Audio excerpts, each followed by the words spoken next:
Mga master, isa sa mga provisions na inihanda ni Senator Win Gatchalian doon sa kanyang bill para sa pag-amend sa Magna Carta for Teachers ay ito pong protection from out-of-pocket expenses.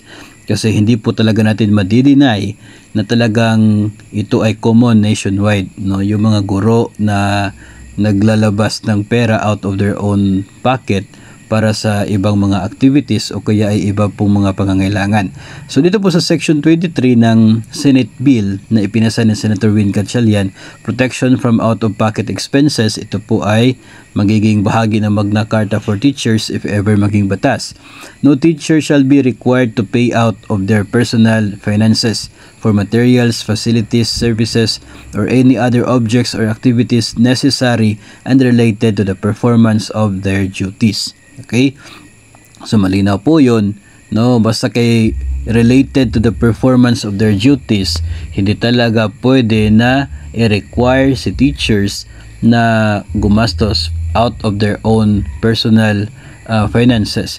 Ito ay kung maging batas na itong amendment doon sa Magna Carta for Teachers, then meron ng magiging strong na reason si teacher to say no kapag mayroong mga kinakailangang gastusin, no?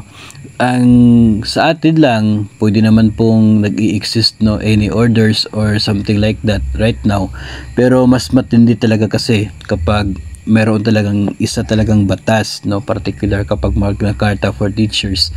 And we are looking forward na magkaroon ng update tungkol dito kasi may iba naman pong mga other bills na related to this, no? Kaya lamang we are also looking forward na ma-actionan siya kaagad at ma-implement. Right now, bago pa po ang Senate bill na ito, kaya pending pa po siya, kaya hindi pa po tayo makapagbigay ng estimate as to kailan siya maging implemented kasi nga napakalayo pa ng magiging journey ng bill na ito. Sa ngayon ay atin lamang pong pinapaabot sa inyo to inform us o to inform you all na mayroon ganitong nangyayari, mayroong plano na ganitong mangyayari for the teachers, and I know na suportado po ninyo ito, and kaya nga we will look forward na magiging batas talaga ito. But right now, nakapending pa po siya, nasa kamay pa po ito ng ating mga mambabatas as to kailan siya magiging part ng kanila pong schedule para mapag-usapan at para hopefully ma-approve at maging batas. So that is one of the provisions under doon sa amendment ng Magna Carta for Teachers, isa pong bill na ipinasa ni Senator Win Gatchalian doon sa Senado.